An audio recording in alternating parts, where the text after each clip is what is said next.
l'apprentissage du vivre ensemble dans un environnement scolaire apaisé. Des établissements privés de Yamoussoukro. En voici donc le déroulement. Nous allons procéder d'un premier temps à la cérémonie d'ouverture et au cours de laquelle nous aurons deux interventions, celle du docteur Doumbia qui nous reçoit, après quoi nous céderons la parole à l'initiateur de ce séminaire, à savoir M. le directeur régional de l'éducation nationale de Yamoussoukro, pour son discours d'ouverture et de recadrage.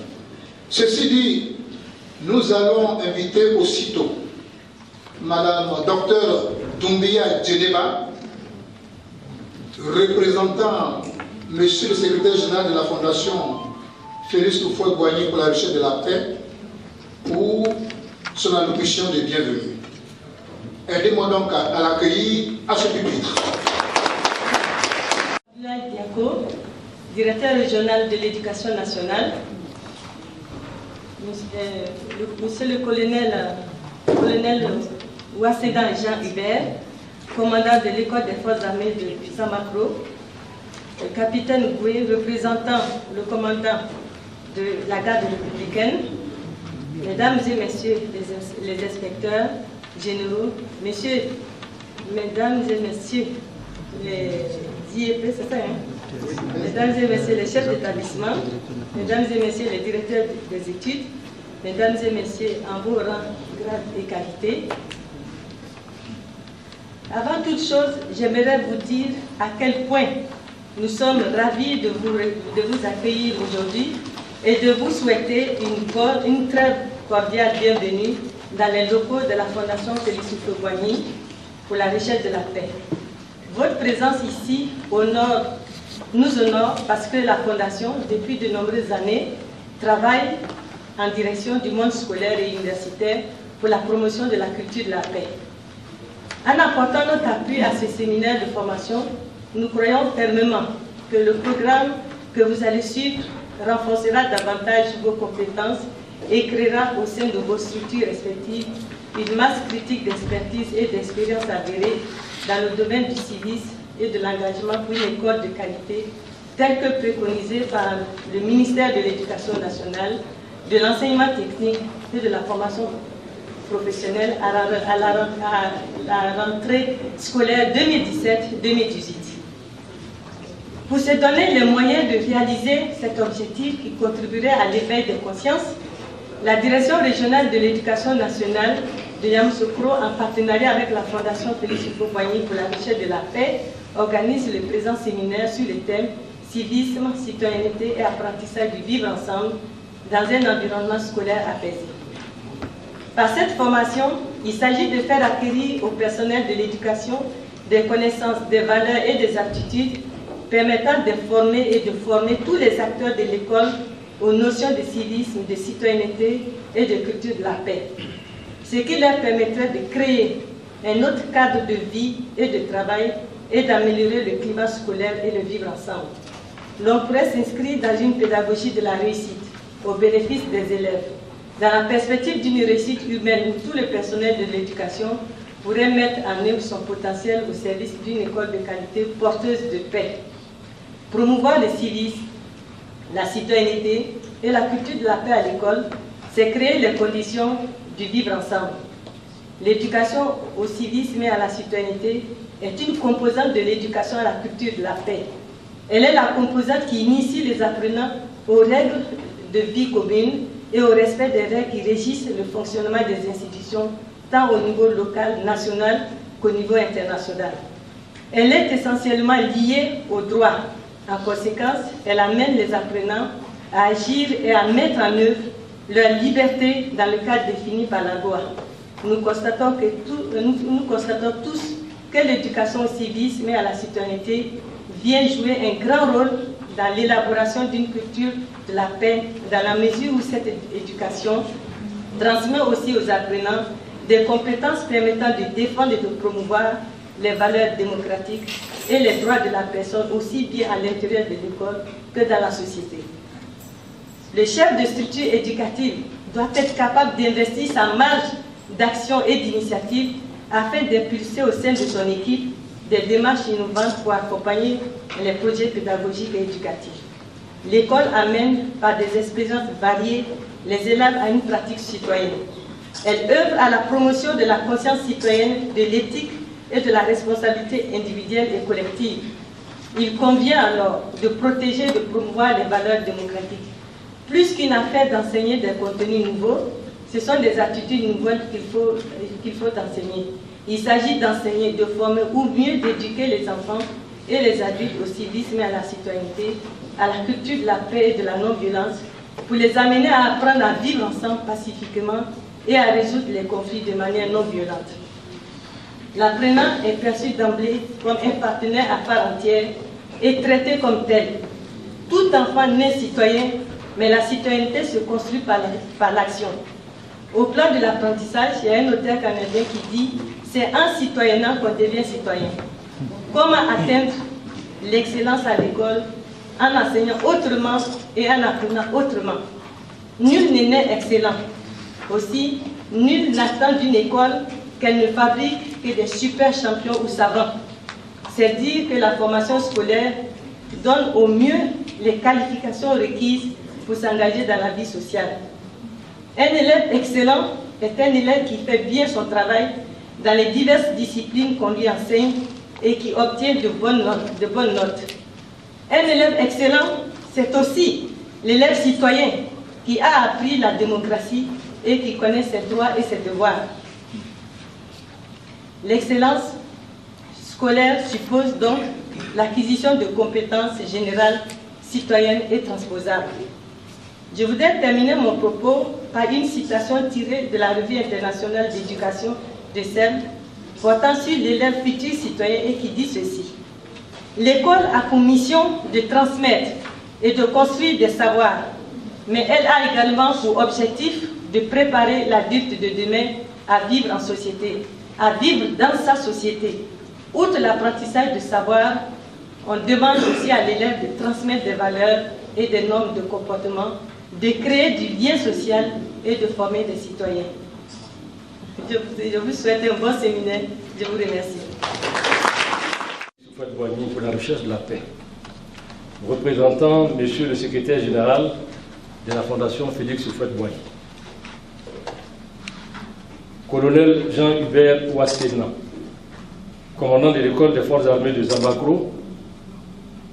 Capitaine Gueux, représentant le commandant de la garde républicaine Yamoussoukro. Mesdames et Messieurs les secrétaires généraux de la DREN de Yamoussoukro, Messieurs les formateurs, Monsieur le secrétaire général, représentant Madame le directeur régional de l'enseignement technique et de la formation professionnelle de Yamoussoukro,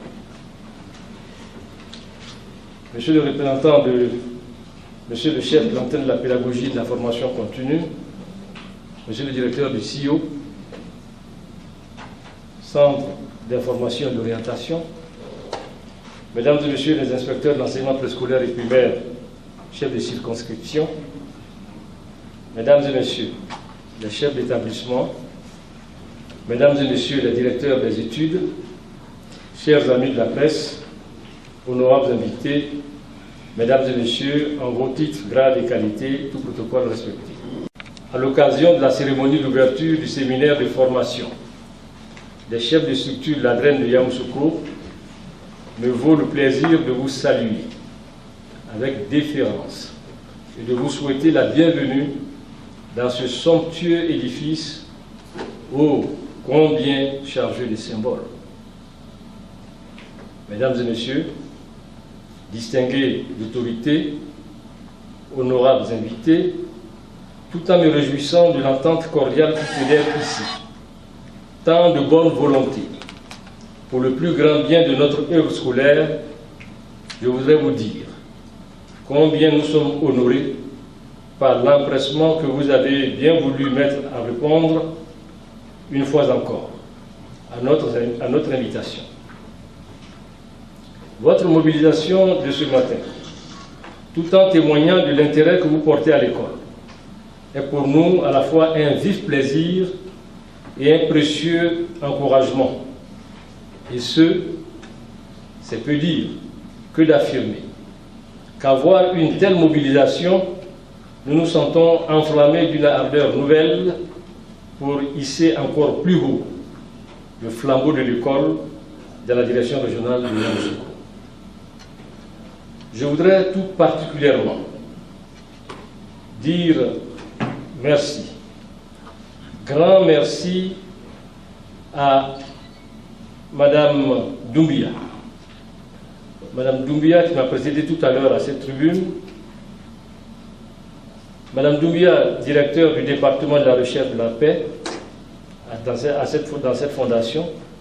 Madame Doumbia qui représente également ce matin Monsieur le professeur Jean-Noël Loukou, le secrétaire général de la Fondation Félix Houphouët-Boigny pour la recherche de la paix. Merci Madame Doumbia pour tout ce que vous avez fait en amont, pour tout ce que vous ferez en aval pour la réussite de ce séminaire qui nous tient à cœur. L'attention de la communauté éducative de la région du Bélier et du district autonome de Yamoussoukro dès ce matin, civisme, citoyenneté et apprentissage du vivre ensemble dans un environnement scolaire apaisé. Comme vous le savez, ce séminaire s'inscrit dans le cadre de la mise en œuvre du thème sous lequel Madame le ministre de l'Éducation nationale, de l'enseignement technique et de la formation professionnelle a bien voulu placer la présente année scolaire. C'est dire combien il revêt pour nous, ce séminaire, une importance particulière. En effet, il nous donnera l'occasion d'opérationnaliser le thème de l'année scolaire et il constitue, ce séminaire, la suite logique de la semaine d'action civique dont nous venons à peine de sortir. Qu'il me soit maintenant permis de me tourner vers tous ceux au profit de qui le présent séminaire est organisé. J'ai nommé les chefs de structure de la Direction régionale de l'éducation nationale de Yamoussoukro. Mesdames et messieurs, chères collaboratrices et chers collaborateurs, je vous prie de regarder ce séminaire non comme une activité de trop en cette période où les esprits sont focalisés sur les festivités de Pakinou, mais comme une opportunité de partage de connaissances, d'enrichissement mutuel, bref, une occasion que nous donne la Fondation pour nous cultiver. Selon l'expression du célèbre écrivain français Georges-André Malraux, la culture ne s'hérite pas, elle se conquiert. Comme toute conquête, la conquête de la culture requiert abnégation, perspicacité, ténacité, sagacité, et j'en passe. Mesdames et messieurs, chers collaborateurs et collaboratrices, voilà les qualités dont chacun devra faire montre durant ces 2 jours, afin de sortir d'ici, rempli de bonheur. Ne dit-on pas, en effet, que le bonheur d'un individu dépend bien plus de ce qu'il est que de ce qu'il a. Armons-nous donc de courage, de patience, d'attention et de persévérance, de sorte qu'au terme de ces moments d'intense réflexion, nous soyons un peu plus outillés pour déployer nos qualités de managers au sein de nos structures respectives. Je ne saurais douter des objectifs à atteindre parce que nous avons avec nous des formateurs de qualité. Bon et fructueux séminaire à toutes et à tous. Je vous remercie.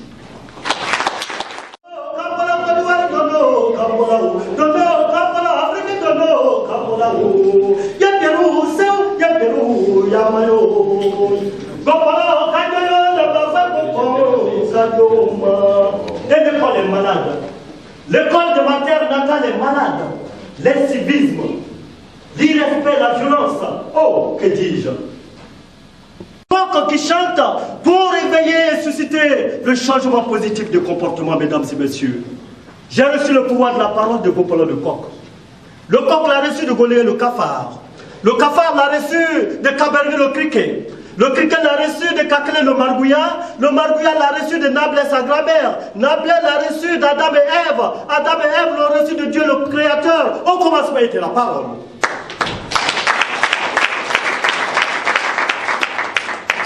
Voilà pourquoi, mesdames et messieurs, assis sur le mirador sacré de mes ancêtres, la parole m'a été donnée.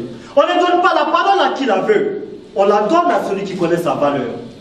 Chez moi, les sages disent qu'il faut remuer 7 fois la langue avant de parler.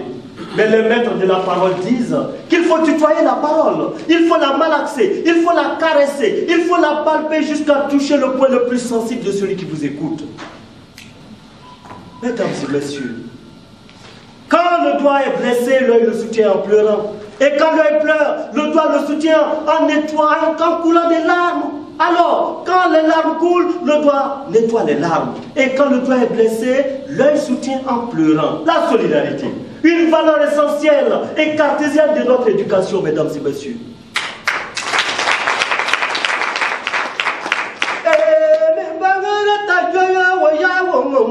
Vous allez donc m'aider en répondant.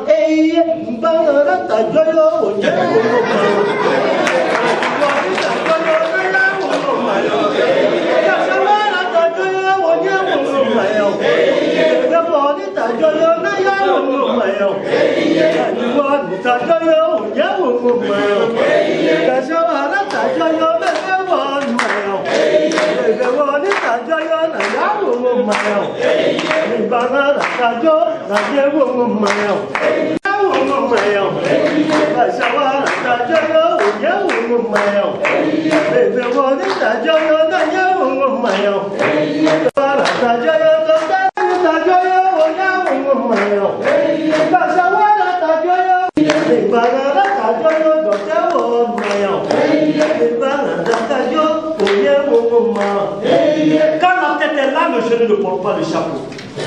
Et quand le batteur des tam-tam est là, personne pour accompagner, assaisonner ce repas qui doit être bon et agréable pour tous. Je vous remercie.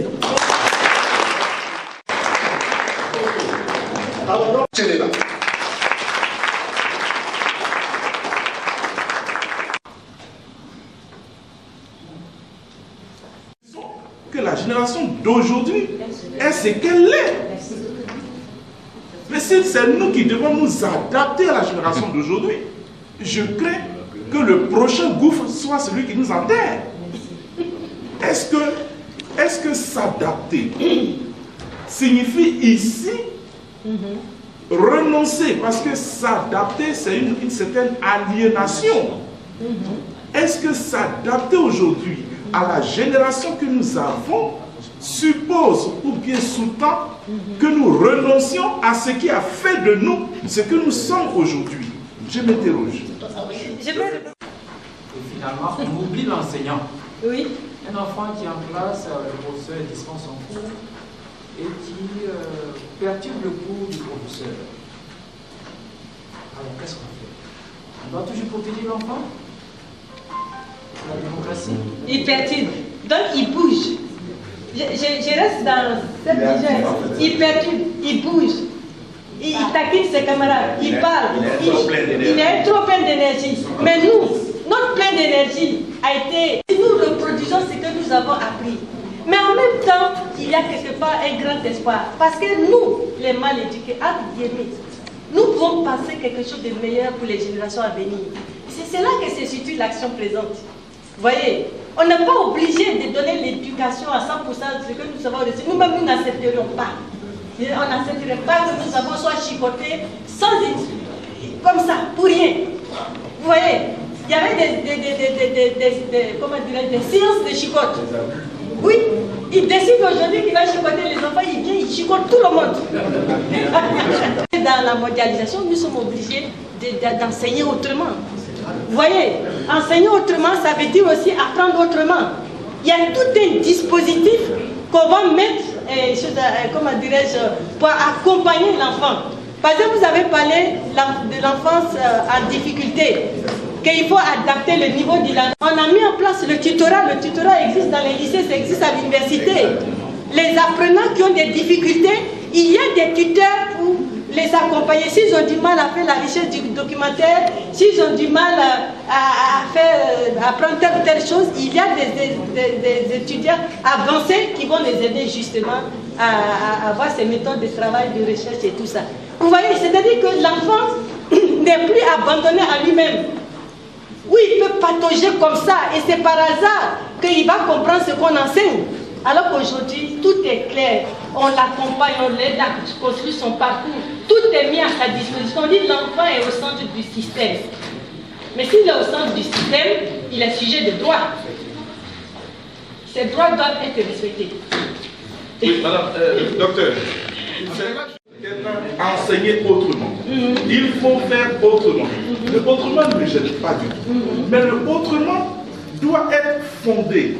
Il va continuer d'être fondé sur des valeurs. Sur des valeurs.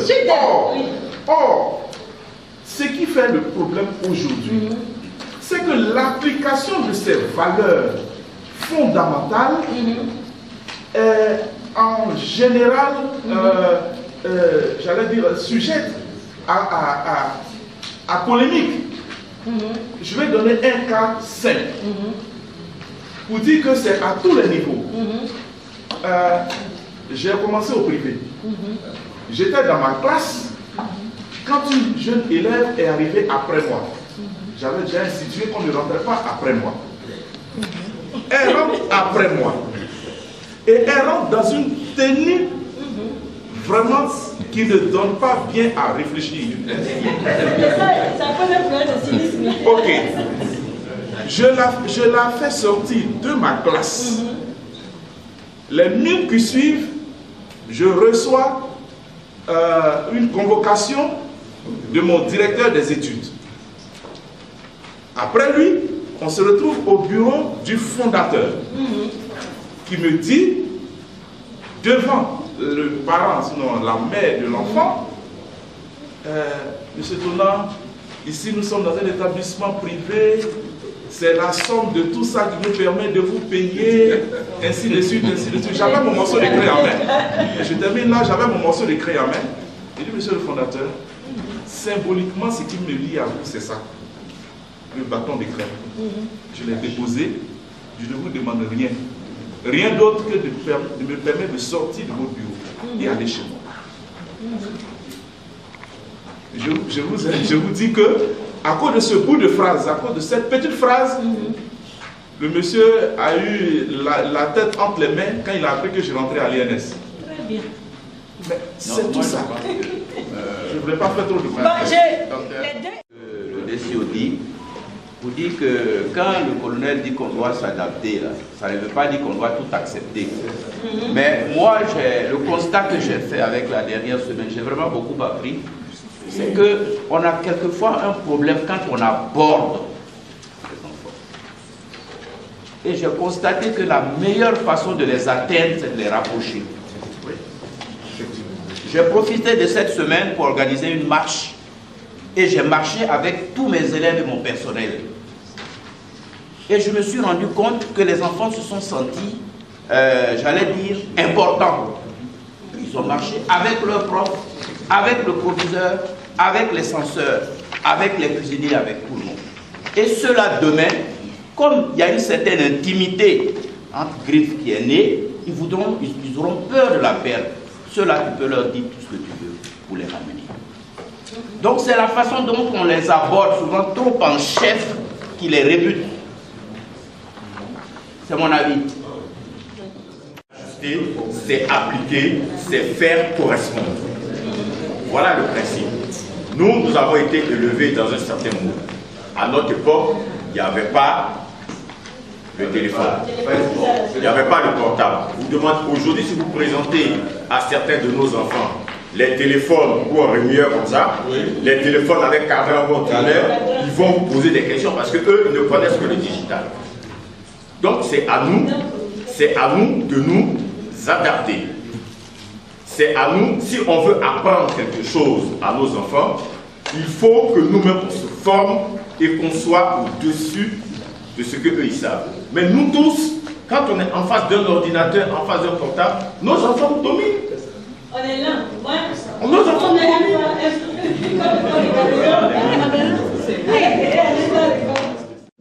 C'est qui le son de tout ce qu'on vient de dire, les bases même de ces changements-là.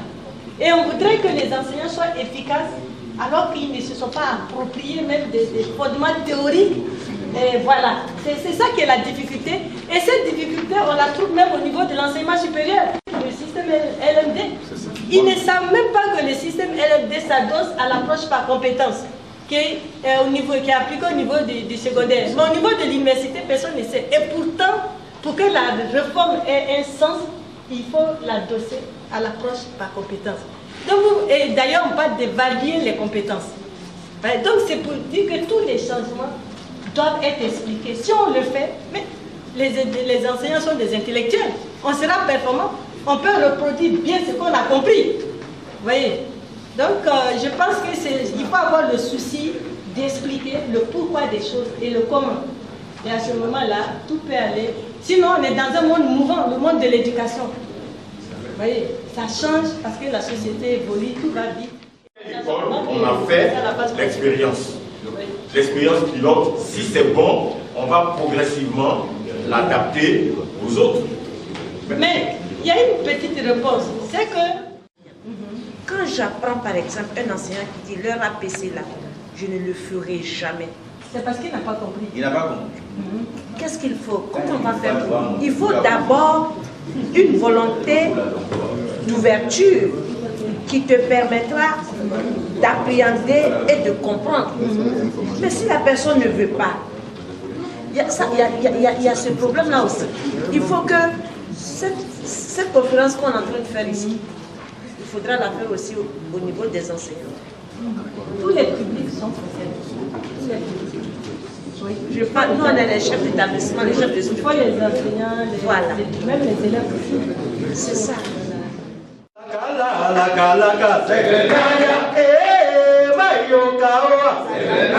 Tout le monde Mayokawa, séminariste Mayokawa, tout le monde la kala,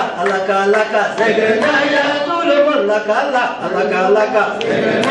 docteur Mayokawa, elle va prendre le micro là, tout le monde la kala, encore la kala,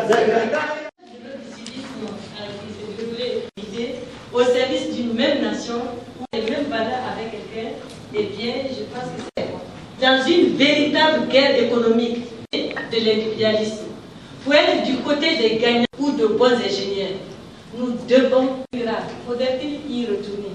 C'est la politique-là, cela nous sont de boussole de guide pour nous. Le niveau du civisme, c'est le respect des lois. Le niveau est celui de l'électeur, du contribuable, avec les plus démunis ou avec ceux qui sont blessés par la vie. Décider de se démarquer dans ce domaine, c'est ce qui les intéresse. Combien volontaires? Du conseiller municipal, du dirigeant d'association, du chef d'établissement, du maire ou du député, etc. On peut rallonger la liste. La situation de la vie quotidienne. Comment le civisme peut-il teinter les situations de vie telles que communiquer avec ses amis sociaux, à table, à l'école, être invité dans les transports, dans la rue, notre hygiène personnelle. On dit à 8 heures, si vous avez trop de transpiration à 8 heures, ça dit que est-ce que la nuit, est-ce que le matin, vous êtes habillé correctement pour sortir de la maison. Dans les transports publics, par exemple, si vous vous asseyez, vous avez un siège, mais vous ne pouvez pas être assis, et puis vous prenez votre pied, vous mettez sur la banquette. Au moment du repas, quelqu'un ne doit pas arriver comme ça, il dit, on mange quoi aujourd'hui? Ben voilà. Mais l'incivisme, c'est à tous les niveaux. Si je suis respectueux des tests et des règlements, c'est bien, ça m'amène au développement. Si je ne suis pas respectueux des tests et des règlements, ça m'amène au désordre. Bon, maintenant, qu'est-ce qu'on fait? Voici une loi, par exemple, qui nous amène tous, sans exception, à poser un acte d'incivisme.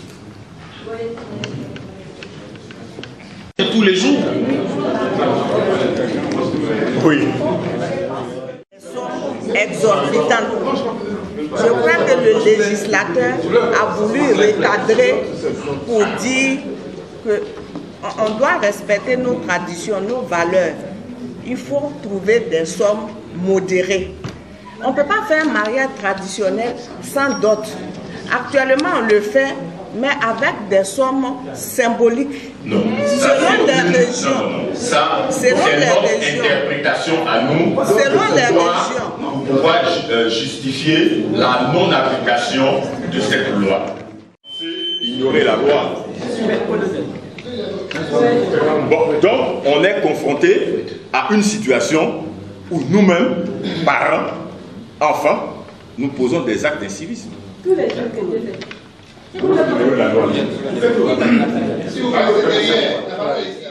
Les dispositions du code de la route. Mais est-ce que ça veut dire que, parce que je ne l'ai pas fait, ce que j'ai sous la responsabilité, ce que je dois éduquer, ce que je dois former, est-ce que ça veut dire parce que j'ai violé un texte de loi? Ça veut dire que à l'école, moi qui suis responsable, je ne dois pas leur inculquer un certain nombre de valeurs. Je rappelle qu'une des... J'arrive. Je rappelle que l'école, vous l'a appris, est facteur de socialisation. Les aînés donnent des instructions, donnent des valeurs aux cadets. Ça, c'est le principe. Donc, les aînés doivent éduquer les cadets. Si on est d'accord dessus, la façon dont il faut le faire, si on a violé tel texte de loi, si on n'a pas respecté ceci, il faut toujours aller à l'essentiel, c'est que nous devons éduquer les cadets. Vous avez dit également que nous devons nous adapter. C'est vrai. Est-ce que ça veut dire s'adapter? Il y a un problème de sincérité même. Pardon? Si je fais comme mon père, je pense rapidement. Point. C'est terminé. Donc, attendez. Donc, je reviens à ce que vous dites. Oui. Si vous ne respectez pas le feu, vous posez un acte d'incivisme. Oui. Vous êtes un éducateur. Vous êtes donc un modèle.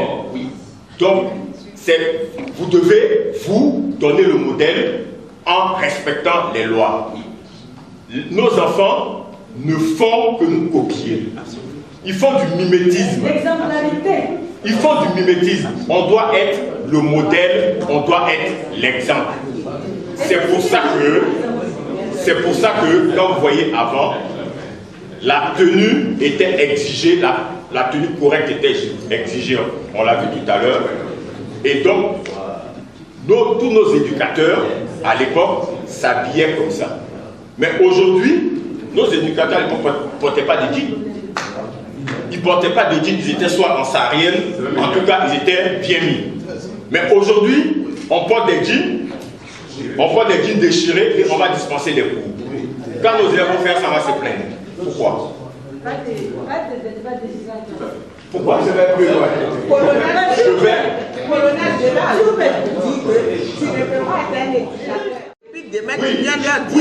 vais arriver à ça. Aucun de nous n'a une faisons. On est les premiers à se retrouver avec nos élèves dans les maquis, à se taper les épaules et puis on vous croit. Qu'est-ce qu'on a? Donc, comme je l'ai dit la dernière fois au cours du panel que j'ai eu à animer, j'ai dit, ne soyons pas la dernière génération à écouter nos parents et la première génération à être commandée par nos enfants. Mais c'est ça. Mais c'est nous. Aujourd'hui, un éducateur, on a tous connu l'école à l'école. Vous n'avez pas la moyenne qu'on vous collait. Mais aujourd'hui, on connaît de nos enfants. On est les premiers parents à aller se plaindre. Quel poids on veut donner à l'enseignant? Et les dispositions réglementaires nous interdisent de le faire. De coller les enfants, de les mettre à genoux, de les faire sortir. Non, une colle c'est quoi? À l'époque, une colle c'est quoi? Vous veniez à l'école le jeudi parce qu'on n'allait pas à l'école, on vous donnait des devoirs. La colle à l'époque, c'était un renforcement de capacité qui ne disait pas son nom. Bon. On vous appelait, on vous donnait des conjugaisons, vous recopiez Un certain nombre de fois, ça vous restait. Mais aujourd'hui, qu'est-ce qu'on fait? Première question. Deuxième question, quelle est la batterie de sanctions qui existe dans nos différentes écoles? C'est là surtout notre problème. Merci, docteur. Vous voyez, si à l'intérieur du règlement intérieur, il y a des sanctions, il n'y a pas de problème. Mais si vous n'avez pas le règlement intérieur, que vous sanctionnez un élève, ah, là vous êtes poursuivi. C'est ça? C'est la solution. Oui, c'est la solution. Se retrouve pour les principes au départ. Si on est d'accord au départ qu'il y a trahison, il n'y a pas de problème, on sanctionne. Mais si il n'y a pas de principe et que vous sanctionnez, vous êtes poursuivi. Merci. Le non-respect des lois est quelquefois dû à une méconnaissance ou du moins à l'ignorance de ces lois. Oui. Parce que quand les lois sont votées, normalement il revient aux députés de retourner à la base pour informer la population. Mais moi je n'ai jamais vu un député retourner à la base pour dire bon on a voté telle loi, voilà en quoi ça consiste. Comment peut-on dire que nul n'est censé ignorer la loi alors qu'on sait très bien qu'elle est ignorée par la majorité de la population? Moi je pense qu'on se voit la face. Tant que les députés ne feront pas ce travail de communication et de sensibilisation, mais les gens continueront toujours de violer la loi, de bonne foi d'ailleurs. Voilà, donc c'est ce que je voulais dire, donc c'est les députés qui sont interpellés ici. C'est qu'ils doivent vraiment faire leur travail d'information à la base. Merci. Toutes les écoles de manière à ce que on ait tous le même langage. C'est dépassé. Non, attendez, je vais finir mon propos. Pourquoi? Parce que si moi, par exemple, je dis dans mon établissement, celui qui n'est pas là à 7h25 est en retard. Donc si tu es en retard, tu as une sanction. Et que quelqu'un d'autre dise, on commence les cours à 7h30, mais si tu peux arriver 15 minutes après, il y a un problème. C'est un problème, à mon avis, c'est un problème d'éducation. Donc à partir de ce moment précis, il faut que toutes nos écoles aient le même règlement. Je prends l'armée, vous prenez toutes les écoles militaires, on a tous le même règlement. À telle enseigne que une faute dans une école à la même sanction que dans n'importe quelle école militaire. Vous prenez une unité militaire, la faute, je dirais, à la GR, elle sera punie de la même manière si la faute est répétée à Kouédo ou ailleurs. Parce qu'on a un règlement et on a un tableau avec toutes les punitions, toutes les fautes possibles et les différents types de sanctions. Voilà, bon, si on a ça... Mon colonel, nous parlons sous le contrôle de M. Le Dren ici, aujourd'hui. Il a fini. Non, le colonel a préparé. Laisse-le finir.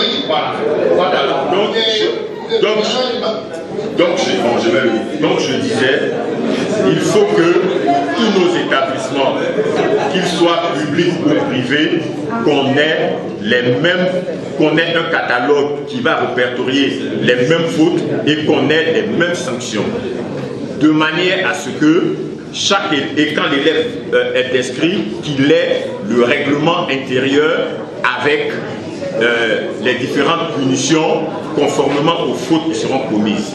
Je donne un exemple. Dans l'armée, vous êtes absent de 1h à 6h, ça vous fait 20 jours d'arrêt simple. Vous êtes absent de 1 à 6 jours, ça vous fait 40 jours d'arrêt de rigueur. Mais ça, c'est dans toutes les unités.